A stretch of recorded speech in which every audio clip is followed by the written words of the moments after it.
Hey everybody, it's Autumn. I am getting ready for work and I thought it would be a good time to share some of my story with you guys. As you know, it is October. It's not only my anniversary month, Zane's birthday month, and my birthday month. It's also Infertility and Infant Loss Awareness Month. So that is what I'm going to be chatting with you about today. If you watched my last video, it's just about our adoption profile, like an extended version of it. But there's a lot that happened before we got to that point. So I just wanted to share my story in hopes that it encourages somebody, makes someone feel less alone, or maybe just help you open your mind to what it's truly like going through infertility and infant loss. I unfortunately have experienced both, but I feel ready to talk about it. So that's what we're gonna do today.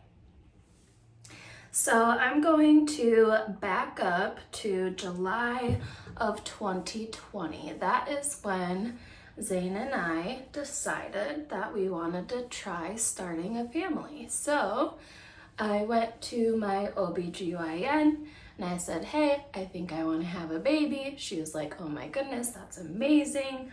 Let's make sure we get you all ready for that. So I started taking prenatals, we started trying, and she said, if you're not pregnant within a year, we typically have you come back and we'll do some testing. So before that year follow-up appointment, I had my first pregnancy test, my first positive. It was literally like a week before my appointment, and I was so excited.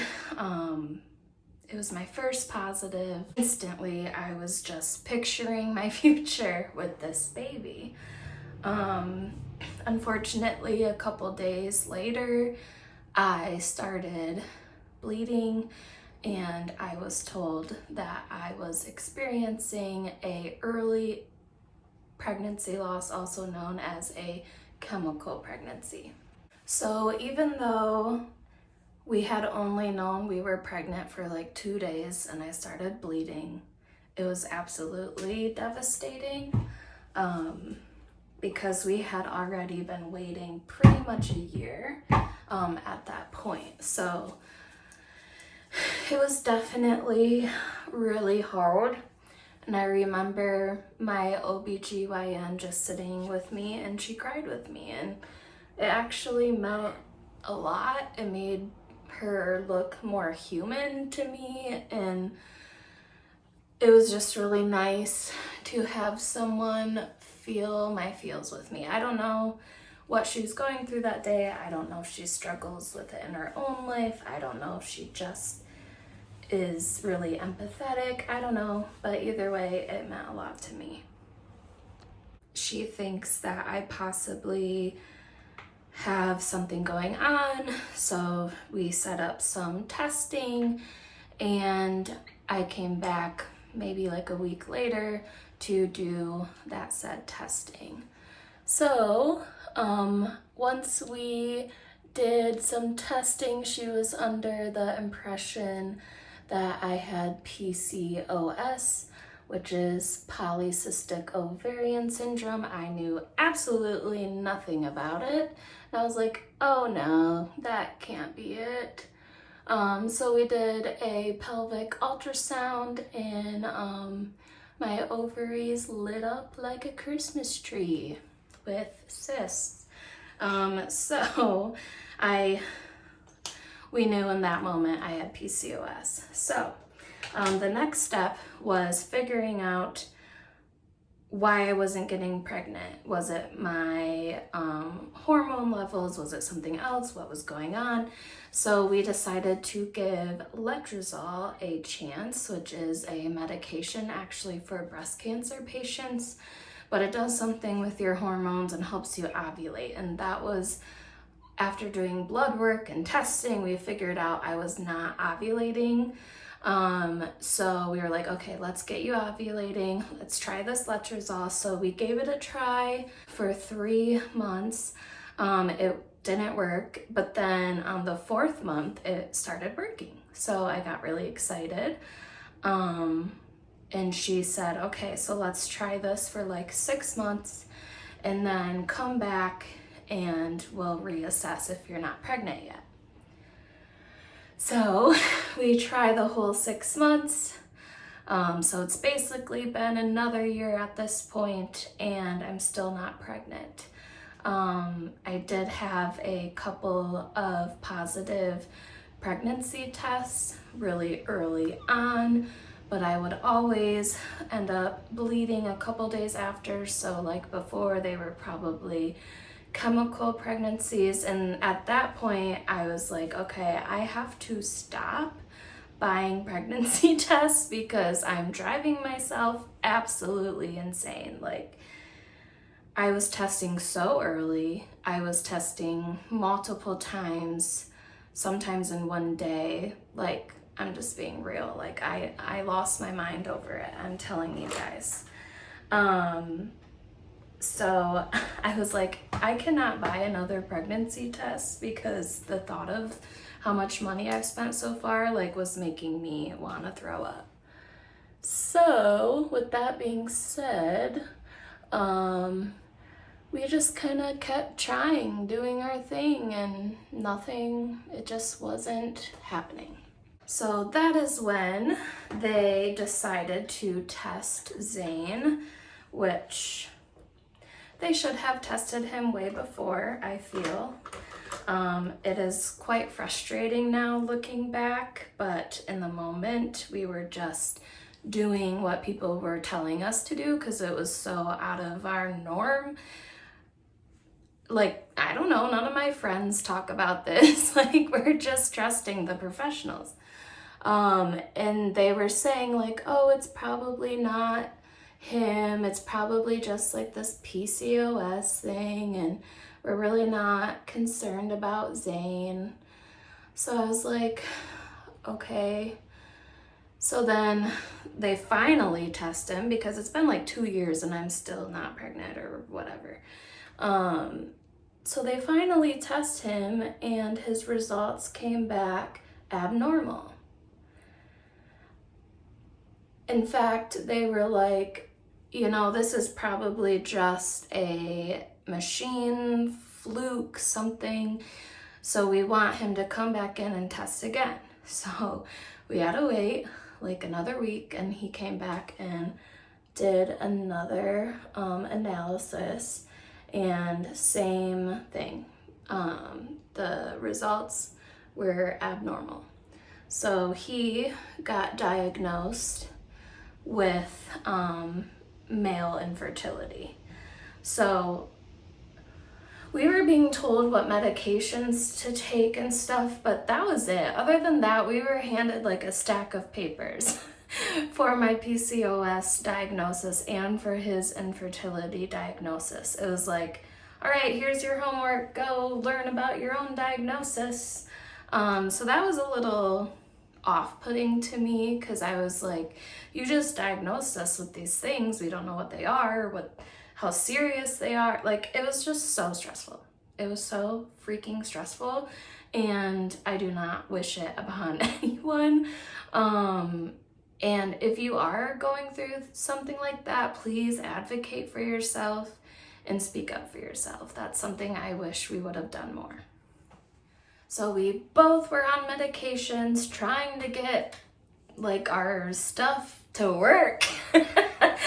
And at the same time, we started really working on ourselves because we were trying to heal from all of these things, all of these chemical pregnancies, the infertility diagnosis for both of us. Like, we had a lot going on, plus just the random other stuff we have going on in our lives. And so we were like, okay, we need to make a decision because what we're doing is not working. Obviously, we weren't getting pregnant, but we were also just like drained emotionally. we were isolating ourselves. We stopped going to church. I didn't want to be around babies. I didn't want to be around anything that had to do with babies. Like if I walked by Target, I would try to avoid that section like it was the plague. Like it was bad. I was super depressed. Zane was also depressed. We both show our emotions in very different ways, but we were always there for each other and leaning on each other for support, but we were both hurt people. I mean, we were both wounded trying to lick each other's wounds, you know? So that was really tough. It's a hard journey, and I don't want to minimize that, especially if some of you have experienced it, will experience it, or a loved one has experienced it. So it was really tough, but it did bring us closer together, obviously. After he got diagnosed, I was diagnosed first, so I had already had like an entire year with my diagnosis and like kind of just like dealing with it, I guess. So I was able to be there for him and be like, it's okay. Like, it is not your fault. We both have infertility, and maybe that's why God put us together, because he knew this about us. And so we stopped taking the pressure off of trying so much, but we were still trying. Zane's medication, though, it was really adding up in the price because it was not covered by our insurance. So it was a very expensive medication, and my medication started giving me some side effects, and it was hard. So we're gonna fast forward to May 2024. That was the weekend we were at a wedding for a friend, and we got home and a couple days went by and I was like, my period should have come already. So I was like, this is really weird.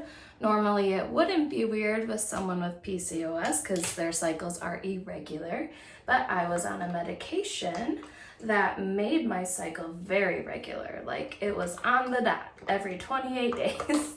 So I thought that was strange, and you're really not supposed to continue the medication if you are pregnant. So I was like, well, I better take this, I better take a cheap pregnancy test just to make sure, because I'm not supposed to be on this if I am pregnant. And then I take the pregnancy test, and before I pretty much even set it down, I could see 2 lines. I was like, whoa, I have never seen this so much to where I thought the pregnancy test was a fluke. I was like, this can't be serious. Like, no freaking way. And then I told Zane right away. I'm terrible at keeping things. So he was right down the hallway, and I was like, oh my God, look at this. Like, what do I do? I don't know if it's real or whatever. So we decided to go get more tests, and one after the other was positive. So I remember being so shocked and excited and like hopeful, because I had never like seen such a strong pregnancy test before. And if you're not familiar, the higher the hormone, the darker the line. So when you see a really dark line, that means your HCG levels are good. If you see a really low line, it means it's super early, or it could mean something else. But with that being said, I was feeling pretty good. So with my situation, my doctor asked me to call her right away if anything were to happen, like if I got pregnant. So I give her a call the next day, and she immediately sends me for blood work. So I go get that done. The numbers came back good, and then I had to go back again like the next day or maybe 48 hours later for another round of testing, just to make sure that the numbers were going up and not like down or whatever. And they had doubled, more than doubled, like they were supposed to, which is good. And so things were looking really good. When I was 10 weeks pregnant, we told our families. They were all extremely excited for us. They've seen us go through everything together. So they were thrilled.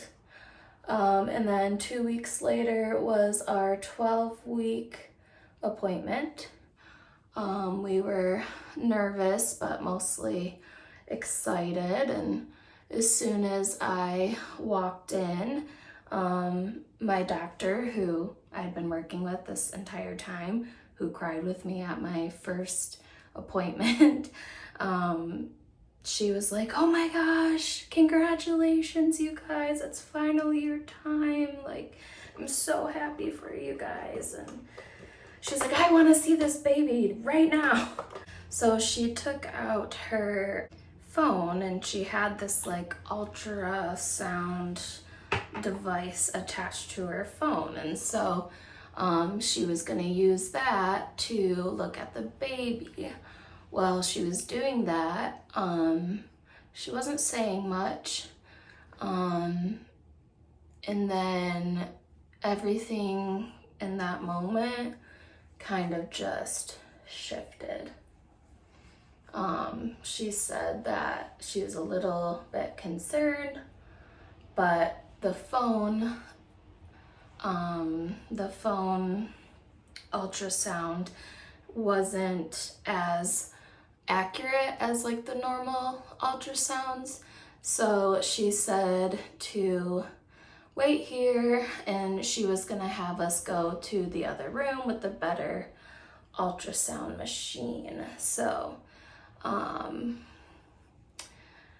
we kind of felt that something was wrong, but we were trying to stay calm or positive, and I was just hoping like, oh, maybe they got our dates wrong and we're not as far along as we thought. Like, I don't know.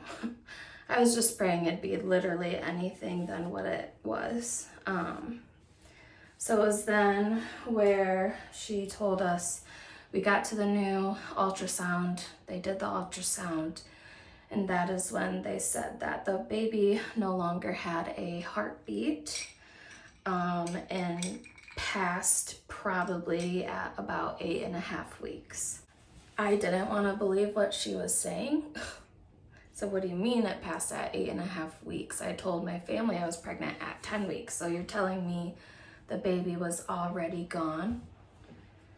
So I had all these things rushing through my head, but I was not crying. I think I just was in so much shock that tears were not coming out of me. Zane was with me, and I'm so glad he was, because I wouldn't want to go through that alone, and I don't recommend anyone going through that alone. If you can bring someone with you to your appointments, I think that's really important, because you just never know. I'm not trying to scare anybody, but I'm really glad he came that day. He was absolutely heartbroken, just like I was. And then we were faced with a decision. And we chose to have a DNC procedure done. I'm not gonna go into it, but if you're curious, you can look it up. But I had that done within 24 hours of finding out that we lost our baby. So I was not prepared to make that decision that day. I was given several choices, all of them not being great, and that's the choice that I went with. It was what was best for me. So the next day I go in for my procedure. I'm laying on this table being poked and prodded, and it almost was hilarious because the lady that was taking all my pre-blood work, and I don't know, I'm not a doctor, but she was stabbing me. Like, I had blood all over me from this lady trying to get my blood. And poor Zane's looking at me like, what is she doing to you? I'm like, I don't know. But, you know, it's making me laugh. So in a time like this, it's the dark humor I needed, I guess, was being poked and prodded so hilariously that my blood was just like dripping on the floor. And it distracted me from what was actually happening. So I don't know. That was just funny. I was like, I don't think that girl should be working here. And when they wheeled me back to the surgery room in the hallway, they were like, where's all this blood from? And I was like, from the lady that took my blood work. And they were like, oh, really? I'm like, yeah, really? Like, how else would I have gotten it here? Anyway, and then they wheeled me into the operation room, and I was on a table. I felt very not human, just like, ugh. Very exposed, vulnerable, but my doctor was there, and that meant the world to me, that I had a familiar face, someone who had gone through everything with me. She knew how much I was hurting, so it was just really good to have her there. And then they asked me if I wanted to listen to music while they like kind of put me to sleep, and I said, sure, that sounds nice. And then they asked me what kind of music, and for some reason, that's when I started to bawl my eyes out. I don't know what triggered it, but they were like, okay, like, we got you, it's okay, we'll choose. And that's all I remember from the procedure, because obviously I was put to sleep.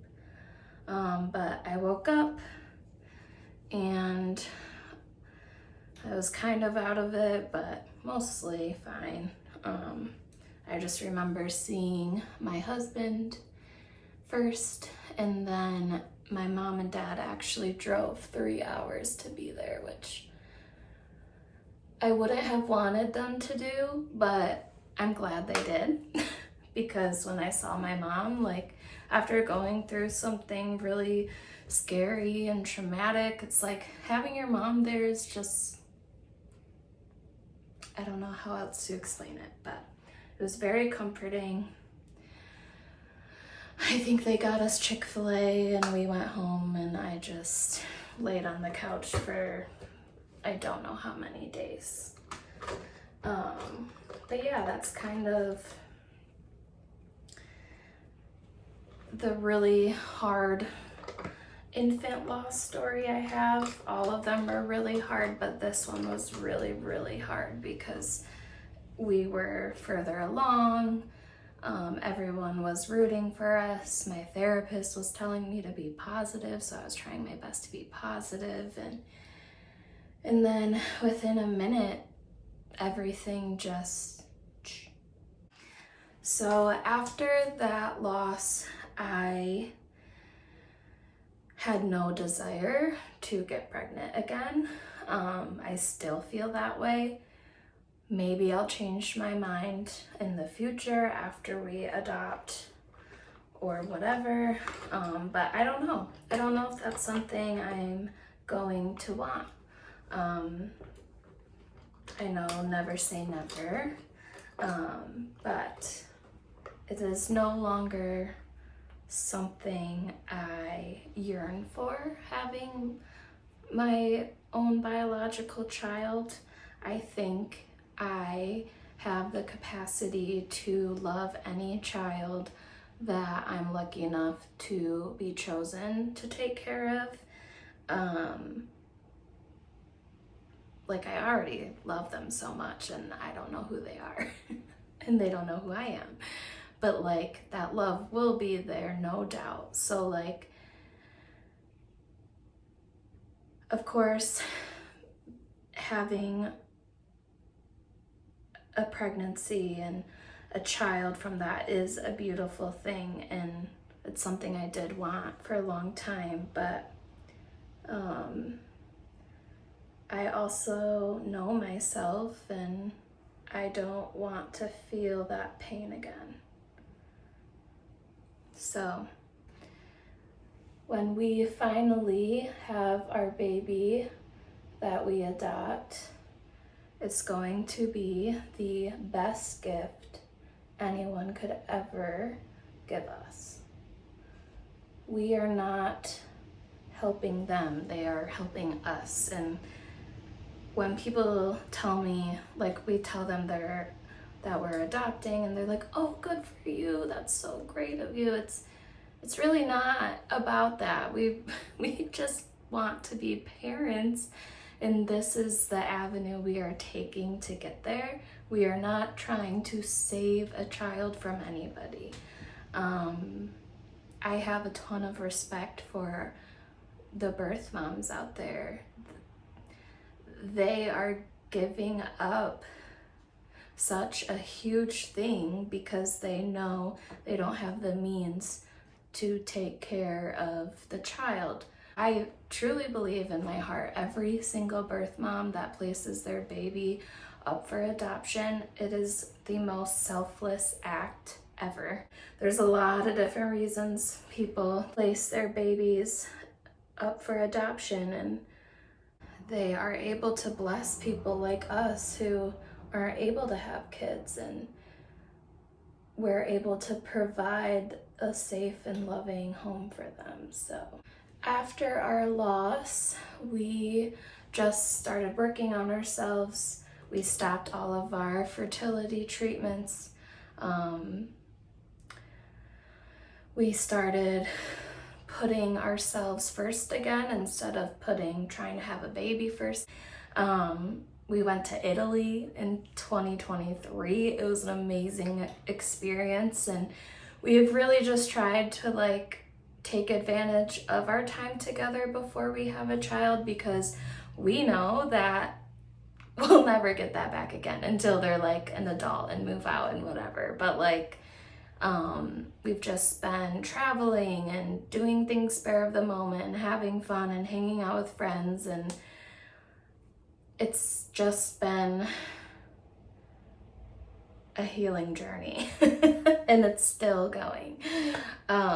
But I think that as long as you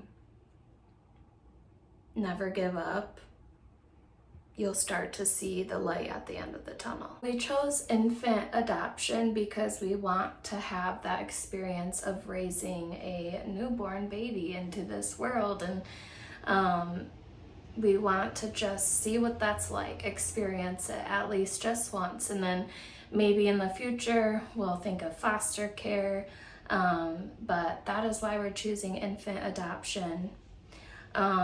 We want to be able to have that experience. So we're just, again, waiting to be chosen, and being a mom is, I feel like, all I want in this life. But I know that's probably not true. I want more things than that, but I've always had like a nurturing personality, and like, I love kids, I love being around kids, and I just cannot see myself not being a mom. Like, it's not, that is just not a thing in my vocabulary. So after 5 long years of infertility and loss, I can say that we're in a good place right now. We see God working in our lives, and it's not always how we wanted it to be.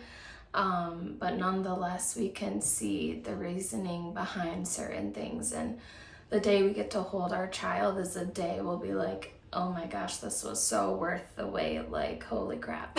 So I do want to end with just a few lessons that this whole journey has taught me, because I think it's important to see like the silver lining in these situations, because it's the only way I know how to survive a situation like this, because what is the other option, right? So the first thing is humility. I was humbled by this experience. I wanted something more than anything, and no matter what I did or how hard I tried, I was not able to get it. And that humbled me. And a lot of this process has humbled me in many ways. Learning more about adoption, learning more about birth moms, learning more about the adoptee in their adult life, how it affects them. So if anything, I have just grown from this situation. I've also learned not to sweat the small stuff. Infant loss and infertility has absolutely been the hardest thing that I've had to go through personally. And so now any inconvenience that happens in my life, I'm just like, whatever, at least can't be as bad as what I already been through. So with that, it's given me more strength, because I was convinced I would not be able to go through this, and I did, and I'm here and I'm talking to you. So that's given me some kind of resilience in this very empowering feeling that I did not have before. It has helped me even more with empathy. I feel like I've always been an empathetic person, but now I'm even more empathetic and more compassionate and understanding, because even though someone might not be going through what I went through exactly, everyone goes through hard stuff in their life. And so just being able to understand if someone's at their lowest of lows, you know, how to react, how to talk to them, what to do in that situation. So for example, some of the favorite things my good friends did when I was going through this really hard time was sending me flowers. That was super nice. They also left me like a gift package on my front porch step. It had like chocolate and tea and just like comforting stuff. Someone wrote me just a really nice I'm sorry letter. And it was all pretty simple things. And they probably knew that I would not want to like go meet for coffee or go get lunch. Like I wasn't ready for that yet. But for them to show me that they were thinking of me meant a lot. So if you have someone in your life going through something really tough, don't try to fix their situation. Just be there for them, and you know, try to be there for them. If you don't know what to do, you can always ask them. Oftentimes people are not going to ask for help because we are human after all. We're a little stubborn species. They might not be ready to talk about it. You know, my friends that came over soon after it had happened, they just sat with us and we ate pizza, and we didn't really talk about it, but we were just kind of there, sitting in grief together. And I think that was a huge part of my healing journey. I personally heal in different ways than other people, and everyone has a different way of healing, but there's nothing you can say to somebody to make it better. Absolutely nothing. So don't even try. If your sentence starts with a, well, at least, don't. Do yourself a favor and don't even go there. The amount of times I've had people say, well, at least you know you can get pregnant. Well, at least you're still young. Well, at least you're doing this. I don't want to hear that. That is not helpful. Thank you. And you know, everyone that says that stuff to me has good intentions because they don't know what they don't know. That's part of why I'm making this video. Maybe it can help people understand or have a better way of going about things instead of being like, oh, well, at least you can do this, or have you tried this? Have you tried laying upside down and putting your legs on the wall? Yes, Karen, I've tried it all. I do use Google. Oh, yeah. It's wild what people will say to you. It's helped me with empathy, compassion, strength, humility, and just learning not to sweat the small stuff. So that is kind of where I'm at right now. We're just living life. I'm trying my best to be patient, hoping that a birth mom chooses us soon. But I know it's all in God's timing, so I'm just going to continue to try to stay busy and focus on continuing to grow in ways that I need to grow. So again, thank you for watching. Stay authentic, stay real, stay true to who you are, and there's enough space in this world for you. You belong here. Your stories worth sharing, and I'm proud of you.